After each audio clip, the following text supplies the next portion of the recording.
இந்த வரவு செலவு திட்டத்திற்கு தலைமை தாங்கி கொண்டிருக்கும் எங்களுடைய கௌரவ பிரதி சபாநாயகர் அவர்களே மற்றும் இந்த நிகழ்விலே கலந்து கொண்டிருக்கும் பொறுப்புக்குரிய அமைச்சர் பிரதி அமைச்சர் அனைவருக்கும் வணக்கத்தை தெரிவித்துக் கொண்டு மிக முக்கியமான பல விடயங்களை இந்த கலந்துரையாட வேண்டியிருக்கின்றது. மத சம்பந்தமான சமத்துவமும் இன சம்பந்தமான சமத்துவம் நிலவுகின்ற ஒரு நாட்டிலே தான் அபிவிருத்தியை பற்றியும் நிலையான பொருளாதாரத்தை பற்றியும் நாம் சிந்திக்க அல்லது அதை வெற்றிகரமாக கொண்டு செல்லக்கூடிய நடைமுறை இருக்கும். இந்த வகையிலே வரவு செலவு திட்டம் சம்பந்தமாக இன்று விவாதம் நடைபெற்றுக் கொண்டிருக்கின்றது. நாட்டின் ஸ்திரமான பொருளாதார தன்மை பற்றி நாம் பலவாறாக ஆராய்ந்து கொண்டிருக்கின்றோம்.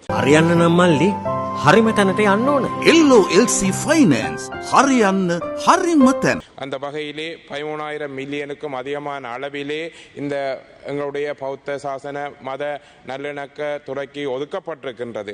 அந்த வகையிலே இங்கு வாழுகின்ற மக்கள் எல்லோரும் சமமாக சமத்துவமாக மத சுதந்திரத்துடன் வாழ வேண்டும் என்ற கொள்கையின் அடிப்படையில் ஜனாதிபதி அவர்களின் வழிகாட்டுதலின் கீழ் நீங்கள் உண்மையாக பயணித்துக் கொண்டிருக்கின்றீர்கள். ஆனால் நாட்டிலே நடைபெறுகின்ற நிலைமைகள் அவ்வாறான விடயங்களை எடுத்து காட்டுவதாக இல்லை. உண்மையிலே பல்வேறு விடயங்கள் மன வருத்தத்தையும் சிறுபான்மையின மக்களிலே மன கிலேசத்தையும் உண்டாக்குகின்ற வகையிலே நடந்து கொண்டிருக்கின்றன. அந்த வகையிலே மிக அதிகமாக பல எவ்வாறு பௌத்த மதம், இந்து மதம், இஸ்லாம், கிறிஸ்தவ மதங்கள் சமத்துவமாக நடத்தப்பட வேண்டும், அந்த மதங்கள் பாரம்பரிய வரலாறுகளை கொண்டிருக்கின்றது. அந்த அடிப்படையிலே பௌத்த மதத்துக்கு கொடுக்கப்படுகின்ற அதே சமத்துவமும் அதே உரிமையும் இந்து மதத்துக்கும் மற்ற மதங்களுக்கும் கொடுக்கப்பட வேண்டும் என்பது எங்களுடைய எதிர்பார்ப்பாக இருக்கின்றது. பல ஆலயங்கள் வடகிழக்கு பகுதியிலே பன்னெடு காலமாக பண்டைய வரலாறுகளை கொண்ட ஆலயங்கள் இருக்கின்றது.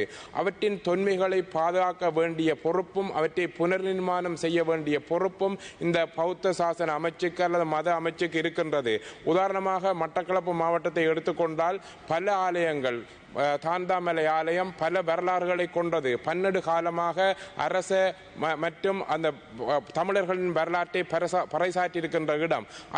அந்த ஆலயத்தை அடுத்த கட்டமாக அபிவிருத்தி செய்வதற்கு கூட செய்ய இயலாத நிலைமையை தொல்பொருள் திணைக்களம் அல்லது வேறு அரச நிகழ்ச்சி திட்டத்தில் இருக்கின்ற திணைக்களங்கள் இடையூறுகளை ஏற்படுத்தியிருக்கின்றன.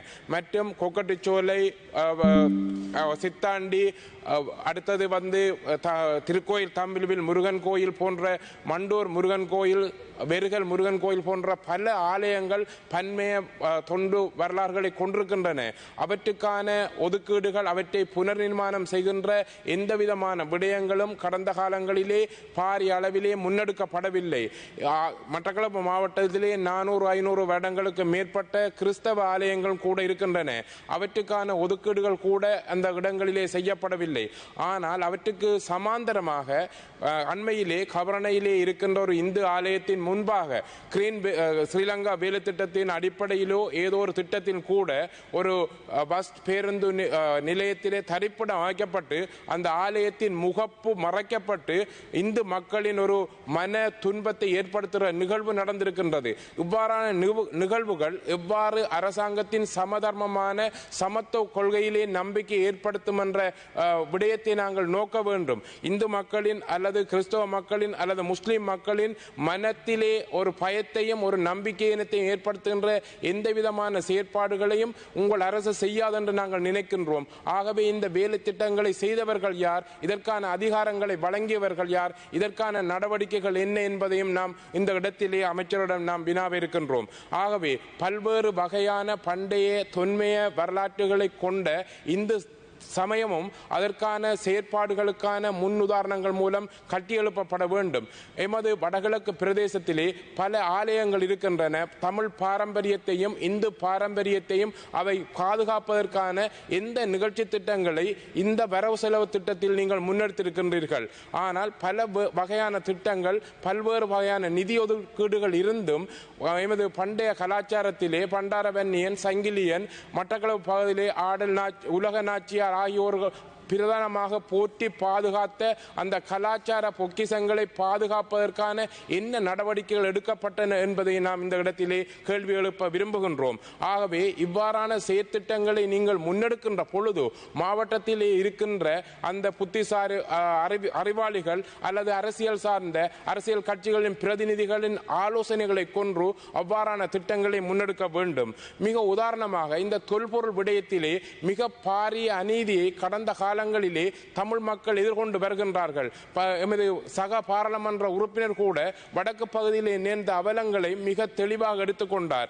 ஏன் அவ்வாறான விடயங்களிலே தமிழ் பிரதேசத்தை தமிழ் பல்கலைக்கழகத்தில் இருக்கின்ற உயர் தொழில்நுட்பம் உயர் கல்வியாளர்கள் சார்ந்தவர்களை இந்த தொல்பொருள் திணைக்களங்களின் ஊடாக இணைத்துக் கொண்டு தமிழ் பாரம்பரிய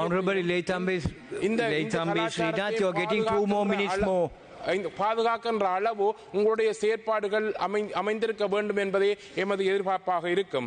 அதற்கு அப்பா சுற்றாடல் அமைச்சை எடுத்துக்கொண்டால் மிக முக்கியமாக பல்வேறு வகையான நிலங்கள் இன்று வன இலாகாவின் கட்டுப்பாட்டில் இருக்கின்றன. மிக உண்மையாக மட்டக்களப்பு மாவட்டத்திலே நீர்ப்பாசனத்துக்கு இருந்த பல வகையான குளங்கள் சிறிய குளங்கள் இன்று வன இலாகாவின் கீழ் கொண்டு வரப்பட்டிருக்கின்றன.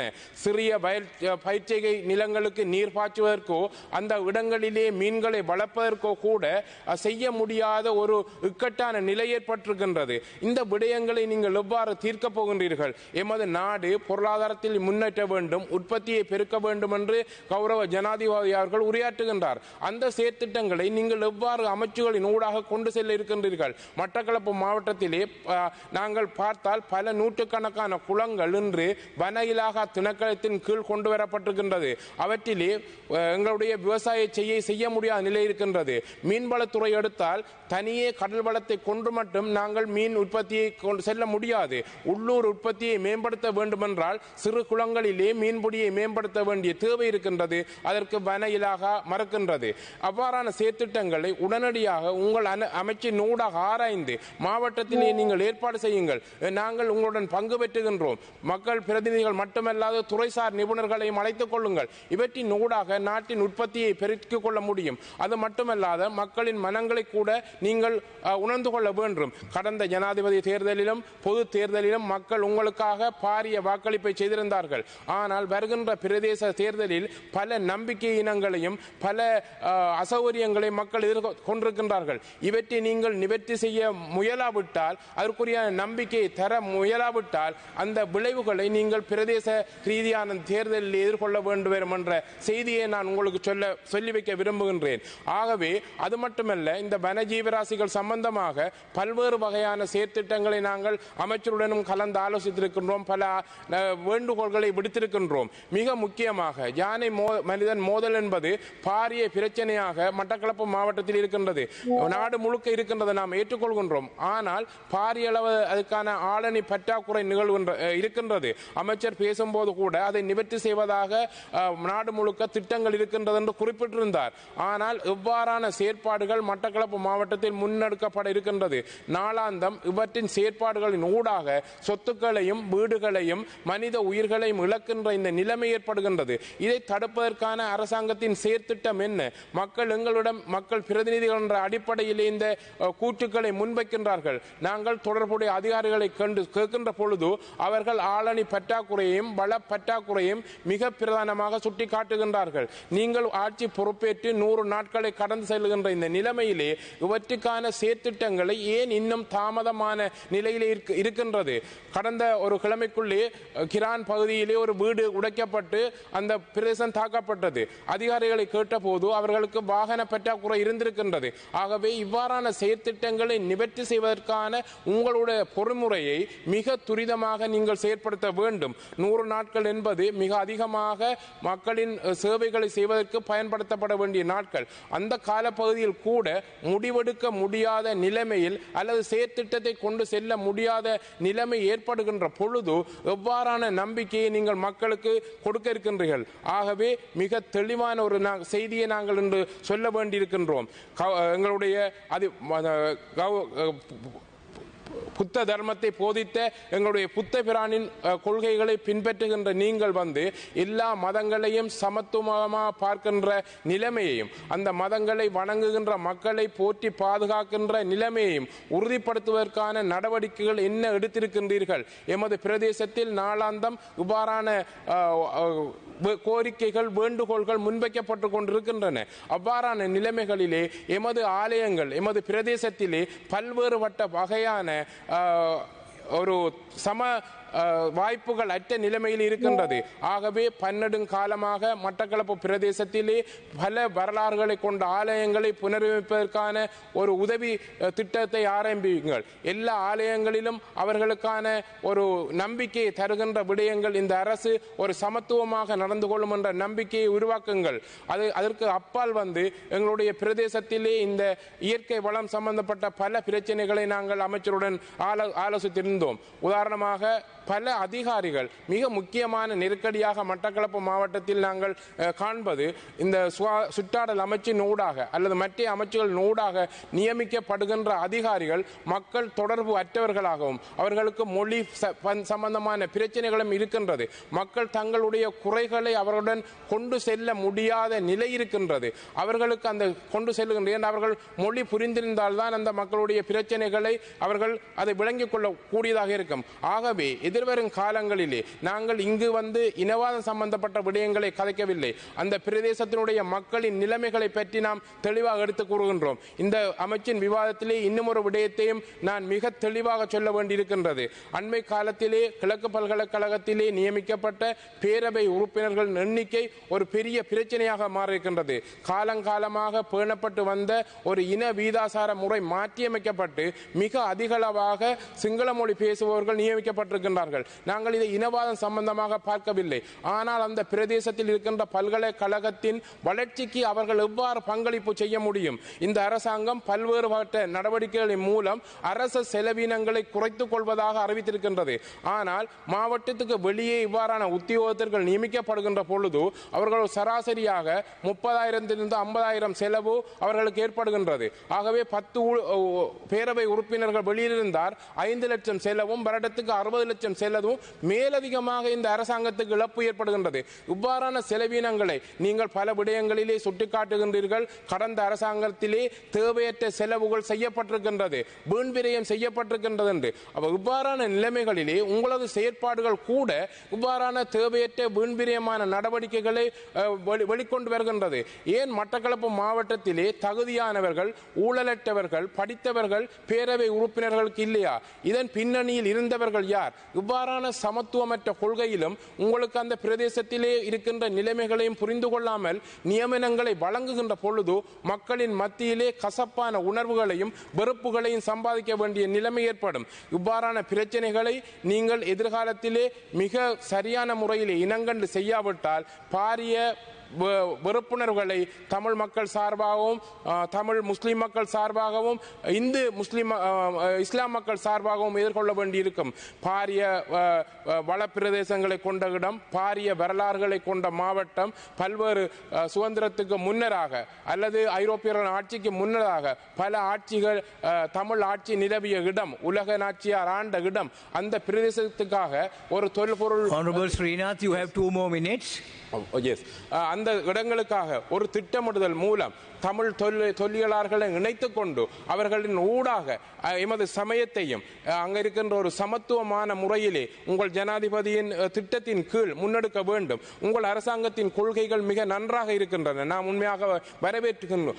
ஆனால் நடைமுறைப்படுத்துவதிலே பல இடர்பாடுகளும், தமிழ் மக்கள் துன்பப்படுகின்ற நிலைமைகளும், முஸ்லிம் மக்கள் அதை ஏற்றுக்கொள்ள முடியாத நிலைமைகளும் இருக்கின்றது. இவ்வாறாக இந்த செயற்திட்டத்தை நீங்கள் முன்னெடுக்க வேண்டும். இவ்வாறான செயற்திட்டங்களை முன்னெடுக்கின்ற பொழுது பிரதேசத்தில் இருக்கின்ற அந்த மக்களால் தெரிவு செய்யப்பட்ட அரசியல் கட்சிகளின் பிரதிநிதிகளை அரவணைத்துக் கொண்டு செய்ய வேண்டும். இவ்வாறான வரவு செலவு திட்டங்களின் போது பிரதேச அபிவிருத்தி திட்டங்கள், பிரதேச வளர்ச்சி திட்டங்கள் மூலம் அவர்களின் இணக்கப்பாட்டை பெற்றுக்கொள்ள வேண்டும். ஆகவே எதிர்வரும் காலங்களிலே இன சமத்துவத்தையும் மத சமத்துவத்தையும் பேணுகின்ற வகையிலே உங்களுடைய செயற்பாடுகள் இருக்க வேண்டும். அவ்வாறான சந்தர்ப்பங்களிலே நாங்கள் மிக முழுமையாக எங்களுடைய ஒத்துழைப்பை நாங்கள் தரத்துக்கு தயாராக இருக்கின்றோம். ஆனால் அதற்கு எதிர்மாறாக மத சுதந்திரத்தை பாதிக்கின்ற வகையிலே, இன சமத்துவத்தை பாதிக்கின்ற வகையிலே இவ்வாறான செயற்பாடுகள் இருந்தால் முழுமையாக தங்களுடைய எதிர்ப்புகளை நாங்கள் வெளிப்படுத்த வேண்டி வரும். அது மட்டுமல்லாது மிக முக்கியமாக மக்கள் பல விடயங்களிலே அரசாங்கத்திலே நம்பிக்கை வைத்துத்தான் உண்மையாக இத்தனை பேரை வடகிழக்கு பகுதியிலும் தெரிவு செய்திருந்தார்கள். அந்த நம்பிக்கையினை காப்பாற்றும் விதமாக உங்களுடைய செயற்பாடுகள் எதிர்காலத்திலே அமைய வேண்டும் என்று கேட்டுக்கொண்டு நீங்கள் நிச்சயமாக இவ்வாறான செயற்திட்டங்களிலே முன்னெடுப்பீர்கள் நம்பிக்கையோடு இந்த ஹபரணை பகுதியிலே நடந்த விடயத்துக்கு எவ்வாறான தீர்வு கிடைக்கும் என்ற அந்த இந்து ஆலயத்தின் முகப்பு மறைக்கப்பட்டு இருக்கின்ற நிலைமையில் இந்து மக்களின் மனவேதனை நான் இந்த இடத்திலே பிரதிபலித்து அதற்கு எவ்வாறான தீர்வை நீங்கள் தரப்போகின்றீர்கள் என்ற அமைச்சரிடம் இந்த வினாவை தொடுத்து எதிர்காலத்திலே உங்களுடைய சமத்துவமான கொள்கைகளை நீங்கள் மிக திறமாக பயன்படுத்தி உங்களுடைய தமிழ் மக்களின், முஸ்லிம் மக்களின், இந்து மக்களின், இஸ்லாம் மக்களின் மனங்களை வெல்வீர்கள் நம்பிக்கையுடன் உரையை முடித்துக் கொள்கின்றேன். நன்றி.